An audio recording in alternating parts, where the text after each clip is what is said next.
It's the first rap I wrote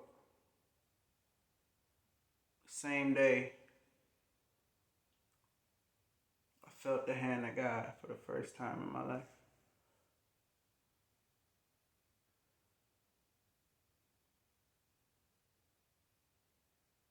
February 4th.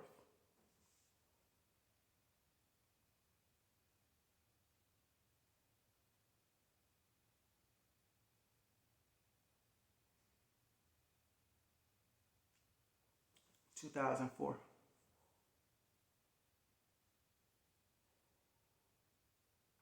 That was the day I felt the hand of God. That's the day my life changed. I always grew up going to church with my mother. When we were young, we were Jehovah's Witnesses. But then we would go to Baptist churches, and my mom went through her own spiritual journey, and she took me along with her for the ride.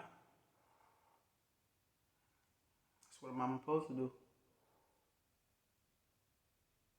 Protect her baby. What greater thing to do than ensure salvation? So, we walk the rabbit holes. But the bottom line is, I never felt anything. I would see people dancing in the aisles, catching the Holy Ghost. What is the Holy Ghost, man? Why I don't get it? Why I don't feel nothing? Everybody crying. Why they crying? I don't understand why I don't get no feeling. I like what the pastor's saying, but it don't make me wanna fall out in the floor or cry or dance or none of that. It's a very calculated, logical approach to the concepts that they were presenting me. So I thought I was broken. I'm the weirdo with no soul. Until that fateful day came, and God pulled me out my body. Pulled me right out my body. I'm above my body, looking at me.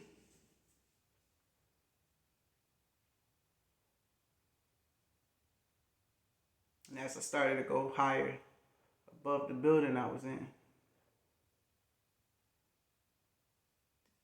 I could feel the darkness of the sky, and it was just like somehow it was already raining outside, and it's like I could see the lightning, and I knew it was God. And I was so scared. You would think that to meet your maker would be a good thing. If God is the benevolent that, everybody would like him to be. But I was scared. Way past death. Scared way past death. I've looked death in the eyes too many times to be afraid of it. But I couldn't talk. But I was fully conscious. And I said with my spirit and not my mouth, I said, God, I'm scared. And when I said that, it's like my spirit looked up to the sky. And next thing I knew, I was back in my body, looking at the motherfucker talking to me.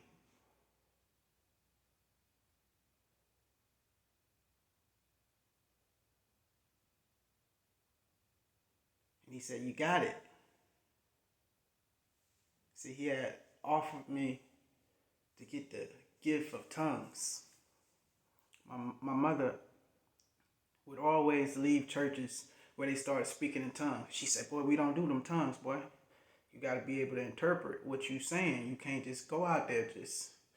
And I didn't know. I didn't read the Bible. I just took whatever the pastor said and whatever she said. That was gospel. That's what it was. I wasn't doing no reading for myself. And after that, I was at a retreat. Young white man. Paul. If you out there, brother,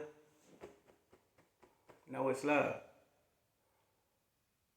He's the one that introduced me to this situation that put me in touch with the highest power. I'm forever grateful to that man. He took me at the lowest of my low. 19 years old, having a nervous breakdown. I didn't know what that was.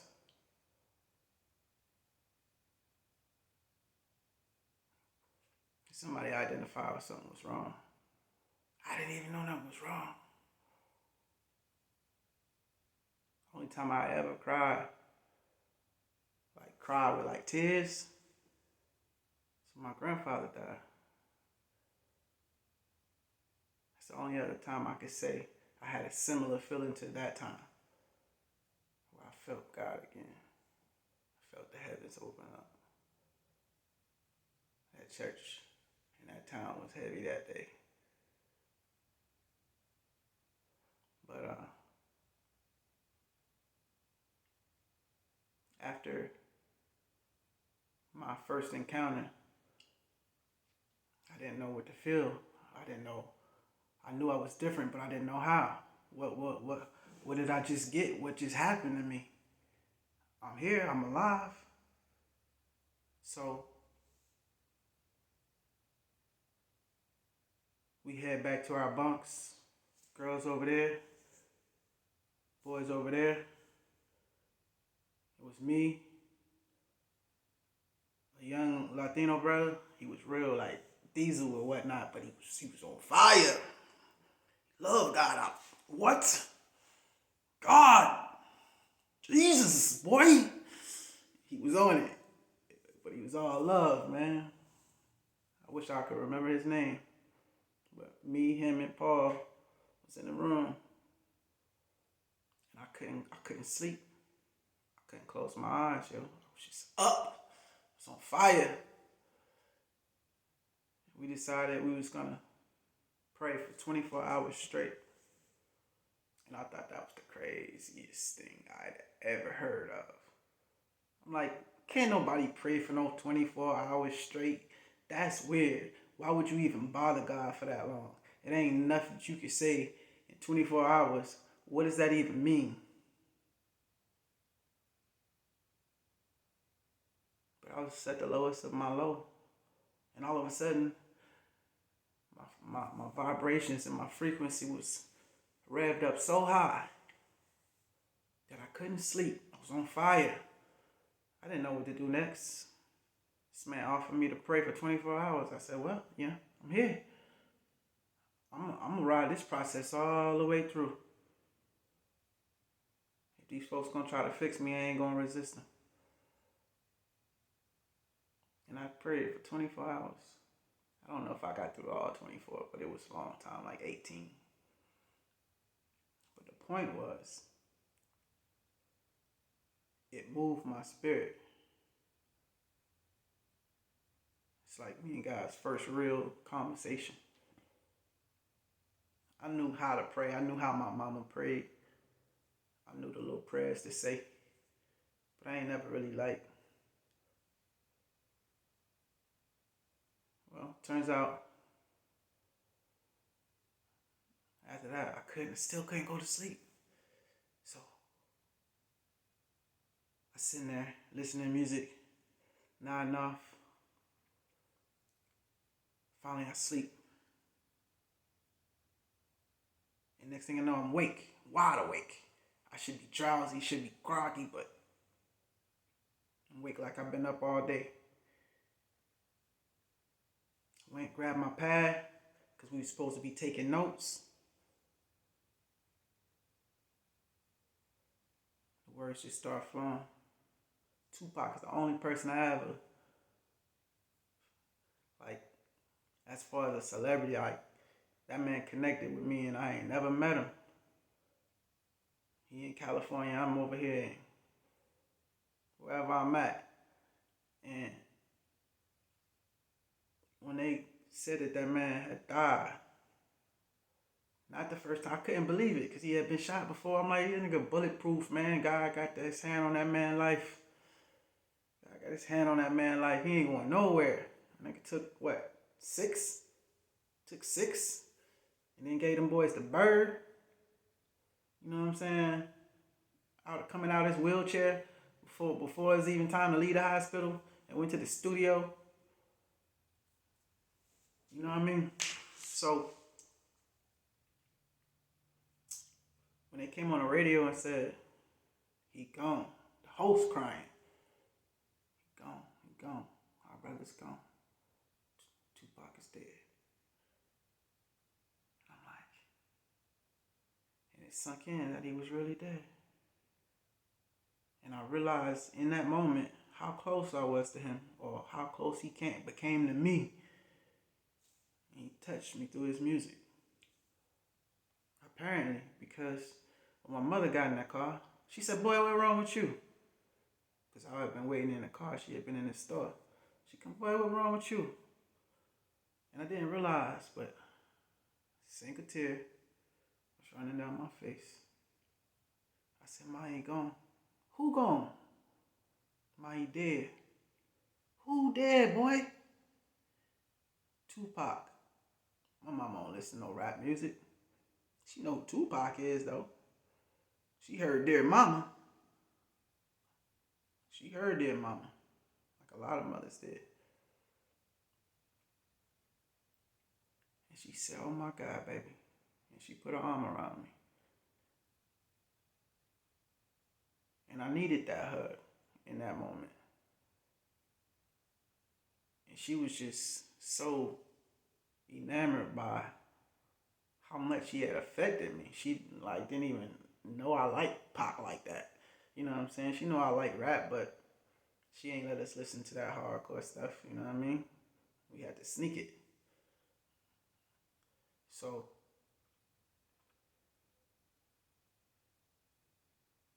bring it all the way back. These are the moments where I got an understanding of what God is, what death is. Took me from a boy to a man. And that last one was that last transition that I needed. I had already turned 18. What else is there to do? Turn 21 and get drunk?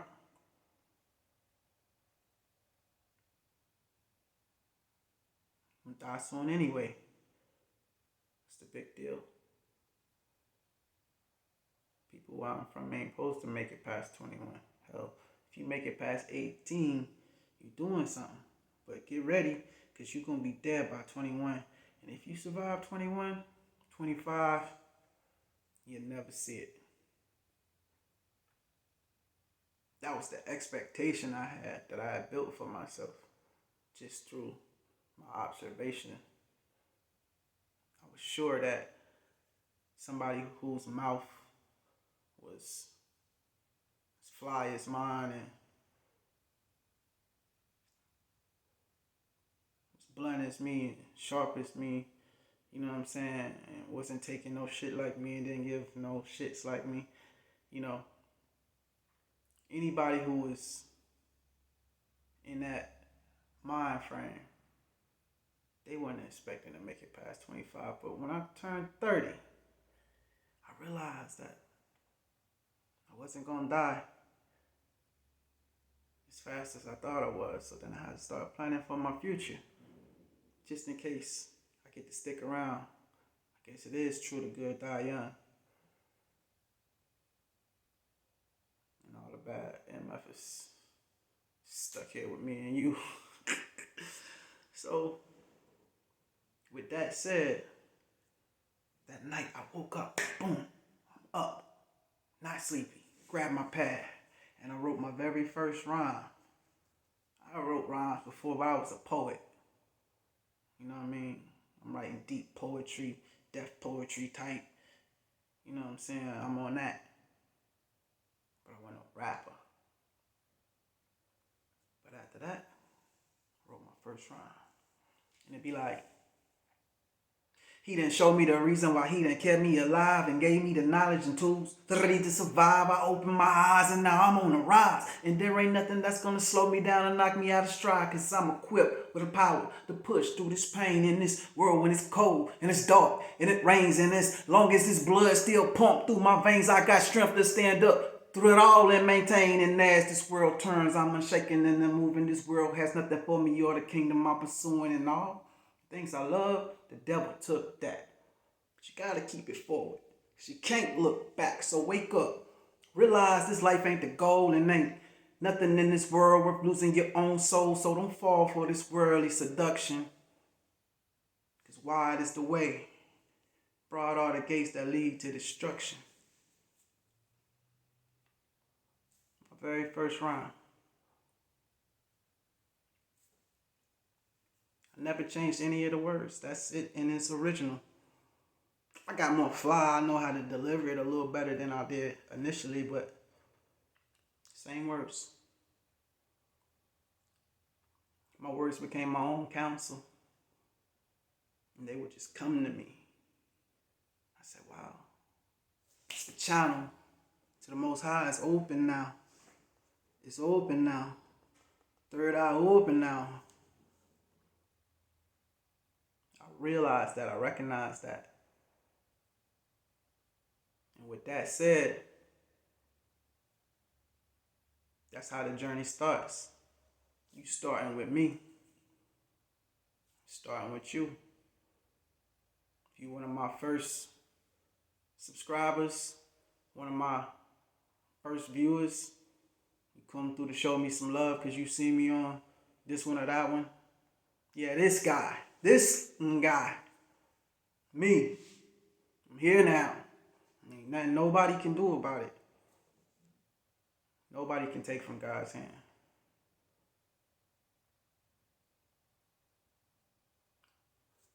Shall a trumpet blow in the city and the people not be afraid?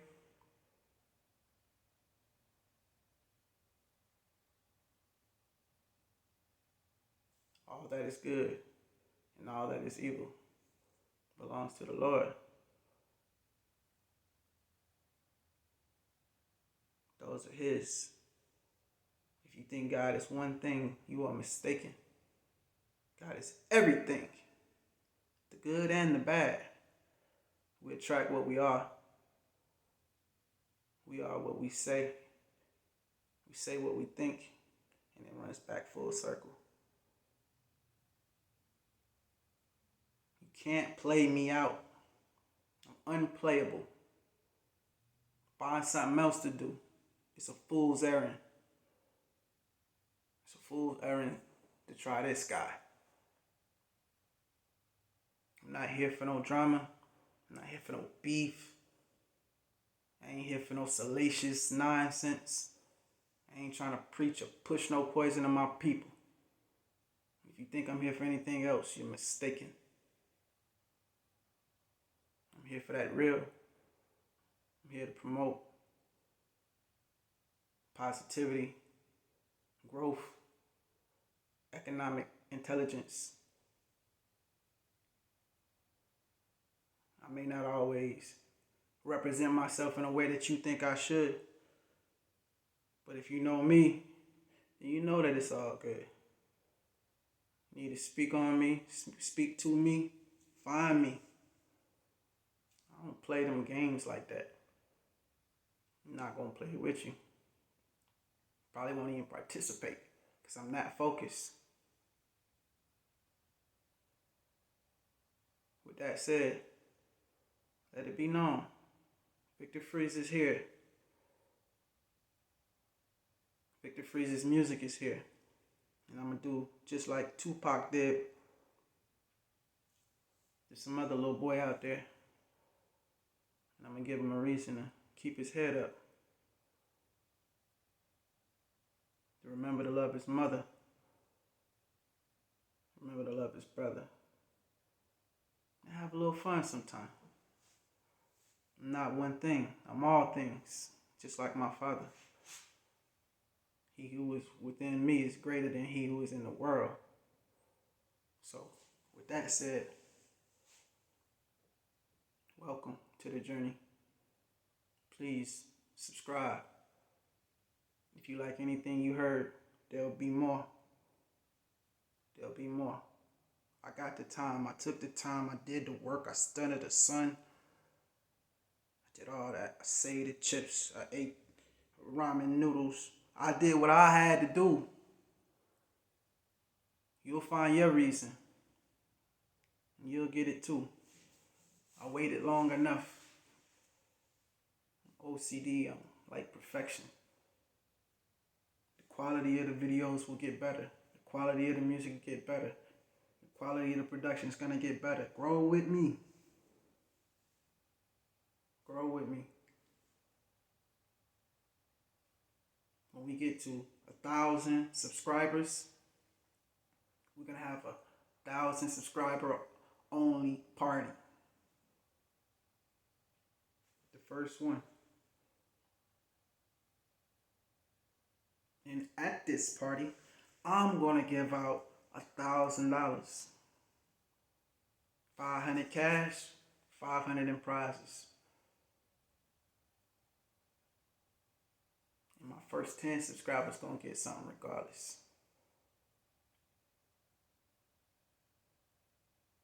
Because y'all been rocking with me when I can't say I wasn't nothing because I was always something when I came out my mommy, you know. But trying to be something else. Help me, help you. I don't want the money. But I need it to do what's necessary. And if you believe like I believe, you'll know what I mean. I'm the kind of person you want to rock with. I don't need no negative energy, yo. So if that's what you got for me, go that way. Find something else to do. It's a fool's errand. It's not even worth it. I'm gonna holler at y'all. Victor Freeze, the frozen one.